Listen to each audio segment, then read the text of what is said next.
نقول بقى في الأيام المفترجة الحلوة دي اللي جاية علينا كلنا، اللي السعادة فيها هتبقى حلوة.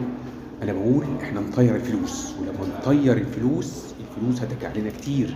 ليه؟ لمّا تطير الفلوس هناكل ونعيش ونبقى في الفرافيش، والقراقيش هتيجي كلّها مع رمضان الكريم. علشان كده لازم كلنا ندوّر على موائد الرحمن الجديدة. أنا حاجز في الحسين وفي السيدة زينب والسيدة نفيسة، ويمكن أشوف جامع عمرو بن العاص. ليه؟ لإن دي أيام مفترجة، مش مهم الأكل، المهم الروح الحلوة، المهم رمضان كريم علينا وعلى رجب وعلى شعبان وعلى كل الأشهر الحرم.